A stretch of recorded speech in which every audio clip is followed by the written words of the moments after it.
तर मी आता इथं मिरचीचा ठेचा बनवणार आहे.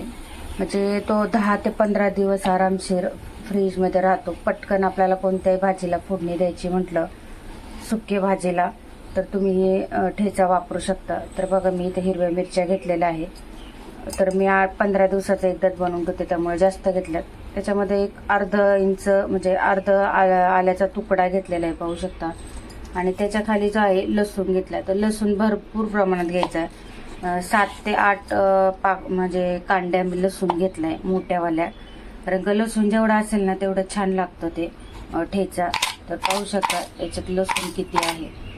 तर ह्या मिरच्या आहे, तर मिरच्या असेल 20-25 मिरच्या असेल आणि लसूण आहे तेवढा. तर आता ह्याला आपण एकदम बारीक वाटून घ्यायचंय मिक्सरला, पाणी न वापरता. पाहू शकता हा जो आहे मिरचीचा ठेचा आहे, जो की लसूण, आलं आणि हिरवी मिरची आहे.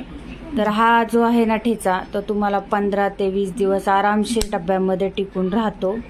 तर हा आपण कोणत्याही भाजीला झटपट वापरू शकतो. म्हणजे कोबीची भाजी असू द्या किंवा कोणतीही भाजी असू द्या, भाताला सुद्धा वापरू शकतो. तर ही ना झटपट बनतो आणि खायला सुद्धा खूप छान लागते. प्रत्येक वेळेस आपल्याला कोणत्या भाजीला जर टाकायचं असेल तर पटकन हा जो तुम्ही जर टाकला ना ठेचा, टेस्ट खूप छान लागते त्याची. तर तुम्हाला जर अशी हे जर ठेच्याची रेसिपी आवडली असेल तर नक्की लाईक, शेअर, कमेंट नक्की करा आणि व्हिडिओला जास्तीत जास्त शेअर करा. चला, बाय.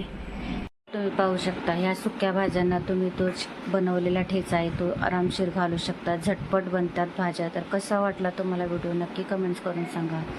Bye bye.